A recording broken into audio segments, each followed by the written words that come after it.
Fala, jovem, beleza? Professor Jonatas Gonçalves, mais uma aulinha do nosso módulo de Físico-Química, ainda no tema de relações numéricas fundamentais. Essa aqui é a nossa aula de número 4, onde vamos tratar a estequiometria da matéria. Bom, quando falamos já de Lavoisier e Proust, estávamos falando de estequiometria. Mas eu separei uma aula específica para isso, para que você possa de fato enxergar a aplicação das relações numéricas dentro de uma reação química. O que é a estequiometria? Qual é a preocupação da estequiometria? A estequiometria visa analisar a quantidade de átomos no início e no final. Como você já sabe, o número de átomos numa reação química não se altera, pois nenhum átomo é criado ou destruído. O que muda é a forma com a qual esses átomos se arranjam, formando novas substâncias químicas, mas os átomos são os mesmos. Então, quando nós sabemos quem são os reagentes e sabemos que produtos esperar, eu pergunto a você, não preciso eu saber quais são as quantidades de cada um para que eu possa garantir que o número de átomos no início seja igual ao número de átomos no final? Essa é a afirmação que você não pode errar. O número de átomos no início da reação é igual ao número de átomos no final da reação, ao final da reação. O número de mols de átomos no início é igual ao número de mols de átomos ao final. O que não quer dizer que o número de substâncias, mols de substâncias no início, seja igual no final. Vou te dar um exemplo simples. Quando você pega um mol de H2, gás hidrogênio, com um mol de gás oxigênio, você quer formar água, você já vai perceber que essa relação de proporcionalidade não está exata. Por quê? Porque na água, H2O, nós temos 2 mols de hidrogênio para 1 mol de oxigênio. Então eu preciso nos reagentes ter essas mesmas quantidades. 2 mols de hidrogênio para cada mol de gás oxigênio. Então você nota que não é simplesmente você escrever os reagentes e o produto que a equação está correta, pois a quantidade, a proporção molar, ela deve estar bem fundamentada para que o número de átomos que eu tenho no início seja igual ao número de átomos que eu tenho no final. É importantíssimo você notar isso, pessoal. O número de mols de átomos no início é igual ao número de mols de átomos no final. Mas o número de substâncias, não. Por quê? Na equação balanceada da água, nós vamos ter o quê? Nós vamos ter que para cada 2 mols de gás hidrogênio, eu tenho 1 mol de gás oxigênio, e assim formarei 2 mols de água. Essa é a equação balanceada da água com os menores coeficientes inteiros, ou seja, para que os valores para essa equação sejam inteiros. Entenda você que eu preciso que essa proporção entre gás hidrogênio e gás oxigênio esteja na relação de 2 para 1, como a gente pode observar na própria molécula de água. Então, pessoal, o que eu quero que vocês notem é que do lado dos reagentes, nós tínhamos 2 mols de hidrogênio, nós tínhamos 1 mol de oxigênio, de gás hidrogênio, de gás oxigênio, para formar 2 mols de água. No produto, eu só tenho 2 mols de substâncias. Mas do lado dos reagentes, eu tenho 2 mols de gás hidrogênio para 1 mol de gás oxigênio. Eu tenho 3 mols de substâncias total. Note que o número de mols de substâncias não é igual do lado dos reagentes e ao lado dos produtos. Isso por quê? Porque se você analisar, o H2 e o O2 se uniram formando um único tipo de substância. O que eram 2 substâncias em separado, tornou-se uma única substância em comum. Mas se você analisar, o número de mols de átomos no início é exatamente igual ao número de mols de átomos ao final. Belezinha? Tranquilo? Entendeu o que eu falei até agora? Massa! Vamos dar continuidade então. Um outro exemplo que podemos citar é a molécula de gás carbônico, dióxido de carbono, CO2, sendo formado a partir do carbono e do gás oxigênio. Carbono mais gás oxigênio, formando o gás carbônico CO2. Note que a relação que eu tenho no gás carbônico é de 1 mol de carbono para 2 mols de átomos de oxigênio. Então, é de 1 para 2. E do lado dos reagentes, nós vamos ter essa mesma quantidade em mols de átomos. Olha só, 1 mol de carbono reage com 1 mol de gás oxigênio, mas o gás oxigênio é O2. Portanto, existem ali no gás oxigênio 2 mols de átomos de oxigênio. Tem 1 mol da substância O2 e nele está contido 2 mols de átomos. Sempre lembre da laranja. Eu tenho uma laranja, mas nela estão contidas 3 sementes. Então eu posso ter a quantidade contida dentro de uma substância. Uma única substância pode conter vários átomos. Então, 1 mol de gás oxigênio contém 2 mols de átomos de oxigênio. A relação da reação está a mesma. 1 mol de carbono está para 1 mol de gás oxigênio, que são 2 mols de átomos, formando 1 mol de gás carbônico, CO2, que tem essa relação, 1 mol de carbono para 2 mols de átomos de oxigênio. Mas note que eu tinha 2 mols de reagentes, 1 de carbono e 1 mol de O2. E formei 1 mol de produto. Ou seja, o número de mols das substâncias dos reagentes não é igual ao número de mols das substâncias no produto. Mas a soma, ou melhor, o número de mols dos átomos que eu tenho do lado dos reagentes é igual ao número de mols dos átomos que eu tenho no produto. Tudo bem? Então eu escrevi, balancear uma equação, porque o princípio deve ser o balanceamento. O que é balancear? É garantir que as proporções estão devidas. É garantir que o número de átomos que eu tenho antes está depois. E dessa forma, conseguimos trabalhar com quais são as proporções, quais são as relações estequiométricas que envolvem uma reação química. Então, nós utilizamos o cálculo estequiométrico quando desejamos descobrir a quantidade de determinadas substâncias envolvidas numa reação química, reagentes e ou produtos. E o objetivo é sempre o quê? Igualar o número de átomos de cada elemento no primeiro e no segundo membro da equação. Primeiro e segundo membro da equação nada mais é do que reagentes e produtos. Antes de começar a resolução dos cálculos, deve seguir alguns passos, como escrever a reação química. A prova do Enem, normalmente, ela já te fornece a equação química. Você vai ter que, você vai ter que possivelmente balancear. Só que ela já te fornece a equação química.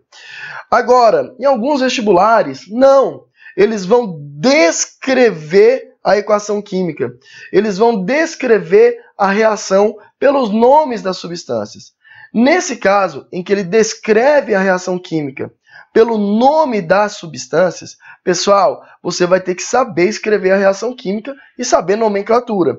Mas isso aí você já viu na parte dos compostos inorgânicos, a gente vê essa nomenclatura dos ácidos, bases, sais e óxidos, e na parte de orgânica veremos as nomenclaturas dos compostos orgânicos. Mas na prova do Enem, é normal que ele te dê já essa equação, você apenas vai ter que balancear. Escrever a equação química, balancear essa equação acertando os coeficientes estequiométricos. O que é igualar os coeficientes estequiométricos? É garantir que o número de átomos no início da reação é igual ao número de átomos no final, ao final da reação. E estabelecer as proporções das grandezas envolvidas no problema, como a gente fez. Para cada 2 mols de gás hidrogênio, eu preciso de 1 mol de gás oxigênio para formar 2 mols de água. Isso aí são as grandezas estequiométricas, beleza? Vamos ver aqui como é que a gente faz um balanceamento? Balanceando, pessoal. Algumas regrinhas que eu, Jonatas, em particular, considero como funcionais na sequência de um balanceamento. Não é exatamente essas regras que você vai ver nos livros, muito menos procurando na internet. Mas eu, particularmente, uso essa sequência lógica para o meu balanceamento. Priorize os metais caso esses apareçam na reação. Não é sempre que você tem um metal na reação. Mas se tiver, fica a dica. Procure balancear primeiro os elementos metálicos na equação. Escolha o elemento que aparece uma só vez do lado dos reagentes e dos produtos. Você pega um elemento que só tem em uma única substância, tanto do lado dos reagentes quanto do lado dos produtos. Porque, por vezes, como é o caso do oxigênio, ele aparece em mais de uma substância do lado dos reagentes e ele aparece em mais de uma substância do lado dos produtos. Então, não comece a balancear por esse tipo de elemento. Comece balanceando pelo elemento que aparece uma só vez do lado dos reagentes, uma só vez do lado dos produtos. Escolha o lado em que ele apresenta maior atomicidade. O que é isso? Você pega aquela reação química, vi que tem um elemento só de um lado, como tem um elemento do outro. Caso esse elemento apareça numa substância com maior atomicidade, por exemplo, ao invés de um único átomo, ele aparecer com 2 átomos, com 3 átomos, com 4 átomos dentro da substância, então você vai priorizar este elemento do lado que ele tiver com maior atomicidade. Se de um lado ele tem 1, do outro ele tem 2, 3, você vai escolher o lado com maior atomicidade. Deixe, caso exista, substância simples por último. Substância simples é aquela formada por um único elemento, independente da atomicidade. Por que eu recomendo você deixar a substância simples por último? Pessoal, porque quando você está igualando de um lado ou de outro a quantidade de átomos, quando você tiver que multiplicar algum fator, algum coeficiente numa substância simples, você só vai estar afetando aquele elemento. Então, se você deixar ela por último, fica muito fácil você equacionar. Pois, digamos que você tem de um lado O2, do lado dos reagentes. Do outro lado, você tem um oxigênio aparecendo em diversas substâncias. Deixa aquele O2 por último. Por quê? Porque eu posso fazer todas as multiplicações para balancear os outros elementos, que o oxigênio fica fácil. Pois quando eu multiplicar o gás e o oxigênio do lado dos reagentes, eu estou multiplicando apenas para corrigir o número de oxigênios, sem interferir em outro elemento. No caso das substâncias compostas, quando você balanceia, você interfere em outros elementos. Então, o ideal é você deixar uma substância simples por último, porque fica mais fácil depois multiplicar por qualquer valor para que você consiga acertar os coeficientes estequiométricos. O oxigênio normalmente deve ser o último a ser balanceado. Hidrogênio e oxigênio, de um modo geral, nós deixamos por último no balanceamento. Normalmente, quando você balanceia todo mundo, fica faltando só oxigênio, vários são os casos que ele já vai estar balanceado, só de você ter balanceado os outros. Vamos ver os exemplos? Olha esse exemplo aqui. Esse exemplo eu escolhi porque ele envolve metal, ele envolve o oxigênio, e aí eu quero que a gente aplique exatamente o que a gente acabou de falar. Se eu tenho um metal, vamos começar por ele. E diga de passagem, esse metal ele aparece uma só vez do lado dos reagentes, como uma só vez do lado dos produtos. Jonas, mas o enxofre também aparece só uma vez do lado dos reagentes e uma vez do lado dos produtos. Beleza, poderia até começar pelo enxofre, mas eu recomendo que você comece pelos metais. E aí o que eu falei? Escolhe o lado que tem maior atomicidade. Desse lado eu tenho um átomo de ferro. Desse lado eu tenho 2 átomos de ferro. Então eu vou começar a balancear por aqui. Determino 1 para esse ferro. Beleza? Começamos a balancear por ele. Consequentemente, 1 vezes 2, eu vou colocar um 2 aqui para ter a mesma quantidade de ferro de um lado ou do outro. Em seguida, vou balancear o enxofre. O enxofre, eu tenho desse lado aqui, ao multiplicar por 2, multipliquei o ferro aqui por 2, sobraram quantos enxofres? 2 vezes 2, 4. Então, do outro lado lá, eu preciso de quantos enxofre? 4. Como eu só tenho um átomo de enxofre aqui, multiplico por 4, balanceei o enxofre. Bom, finalizando, então, a equação ficou assim, ó. Pois para balancear o oxigênio, olha só, ele está na forma de substância simples. Falei para você deixar por último. E ainda falei que deixe o oxigênio por último. Para balancear o oxigênio fica fácil a gente equacionar. Por quê? Eu tenho 3 oxigênios aqui. 4 vezes 2, 8. 8 com 3 dá quanto, pessoal? 11. Então, eu tenho que ter 11 oxigênios desse lado. Então, qualquer número que eu multiplicar aqui não vai interferir em mais ninguém, porque só é oxigênio. Por isso que a gente deixa ela por último. Multiplico por 11. Jonatas, 11 vezes 2 dá 22. De fato, eu posso ter 22 de um lado e 11 do outro? Não, não posso. Que número que multiplicado por 2 vai dar 11? 11 sobre 2 multiplicado por 2 dá quanto? 11. Note, ó, 11 sobre 2 vezes 2, 11. Desse lado, 3 mais 4 vezes 2, 8. 3 mais 8, 11. Então, balancei a equação. Só que, normalmente, as questões querem que você balanceie com os menores coeficientes inteiros. Ou seja, não deixando nenhum coeficiente sobre a forma de fração. Então, para matar essa fração, basta multiplicar por 2. Só que lembre-se que a lei das proporções fixas, definidas no constante de Proust, diz que se você multiplicar um, todos os outros vão ser multiplicados para que a proporção seja mantida. Então, ao multiplicar isso por 2, 11 sobre 2 fica 11. Multipliquei todo mundo por 2. 2 vezes 2, 4. 2 vezes 1, 2. 2 vezes 4, 8. Essa equação está balanceada. Essa equação está balanceada com os menores coeficientes inteiros. É muito comum cair na prova. A soma dos menores coeficientes inteiros para a equação devidamente balanceada é, vamos lá? 4 mais 11, 15. 15 mais 10, porque 2 mais 8 é 10, 25. Então a resposta da soma dos menores coeficientes inteiros para a equação devidamente balanceada seria 25. Note que as quantidades de átomos dos dois lados estão igual. Ó. De um lado eu tenho 4 vezes 1 átomos de ferro, do outro eu tenho 2 vezes 2, 4 átomos de ferro também. Do lado dos reagentes eu tenho 4 vezes 2, 8 átomos de enxofre. Do outro lado eu tenho 8 vezes 1, 8 átomos de enxofre. E o oxigênio, de um lado eu tenho 11 vezes 2, 22 átomos.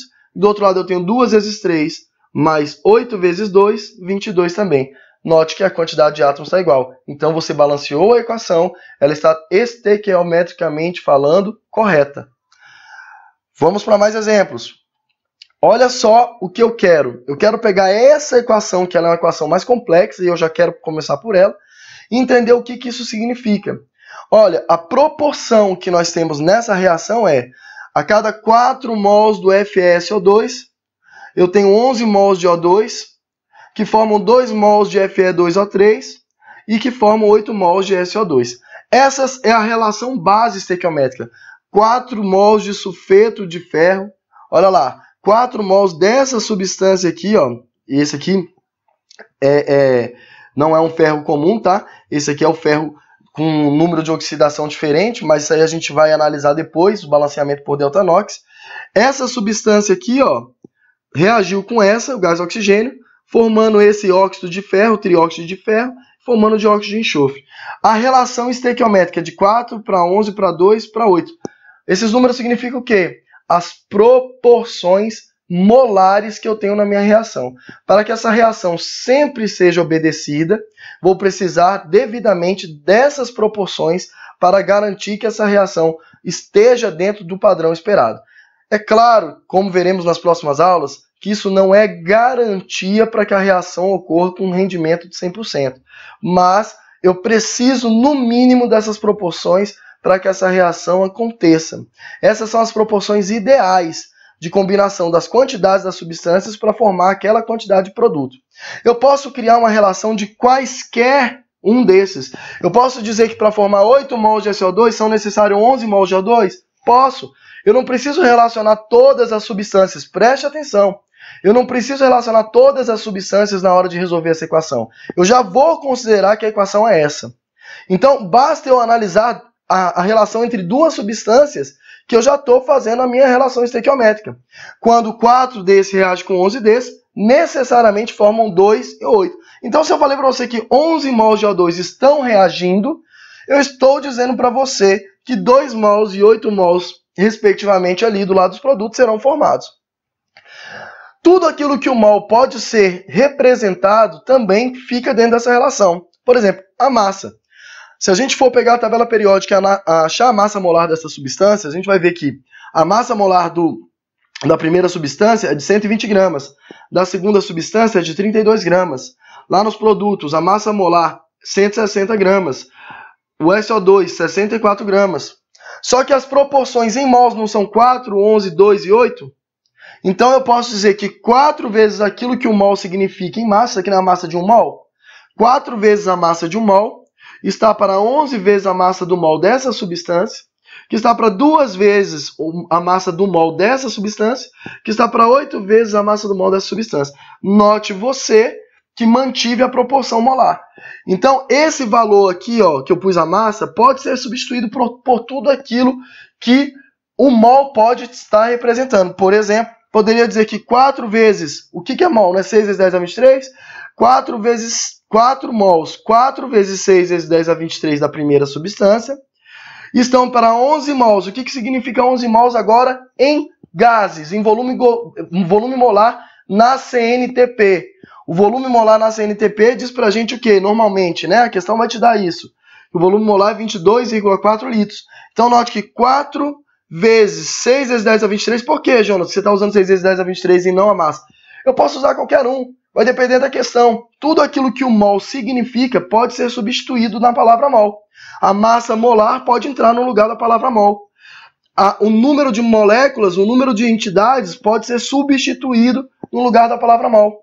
Aí eu falei que 4 vezes o mol, que quer dizer 6 vezes 10 a 23 entidades desse composto iônico, estão para 11 vezes o que o volume de um mol gasoso representa, porque o O2 está na forma gasosa. Tudo bem? Tranquilo? Você entendeu essa relação? Isso aqui é um exemplo da forma que eu posso relacionar. Eu posso relacionar molécula com volume. Eu poderia dizer que 4 mols de da primeira substância. Eu poderia dizer que 4 vezes 120 está para 11 vezes 22,4? Posso, gente, porque a única coisa que não pode mudar é a relação em número de mols. Essa não muda. Essa é a proporção molar, essa é a relação estequiométrica, essa é a relação de Proust, das proporções fixas, definidas ou constantes. Tudo aquilo que o mol pode representar, eu posso substituir e fazer inúmeras regras de 3 dentro desse propósito. Beleza, pessoal? Bom, espero que você tenha compreendido o balanceamento e as relações estequiométricas. Pessoal, tem que exercitar. Para tal, você tem uma lista no nosso site quimicaresolve.com.br. Você que é aluno, tem uma lista com todas as questões envolvendo estequiometria que já caíram na prova do Enem desde 1998. Todas elas estão gabaritadas e todas elas estão comentadas. Ou seja, você tem todas as condições necessárias para gabaritar essa questão na prova do Enem, da sua prova, do vestibular. Pois normalmente é uma questão que, de acordo com a TRI, Teoria da Resposta ao Item, é uma questão de grande índice de erro por parte dos alunos. Seja diferenciado e acerte essa questão. Beleza? Próxima aula falaremos de reagente em excesso, reagente limitante. Um grande abraço e vejo você em breve.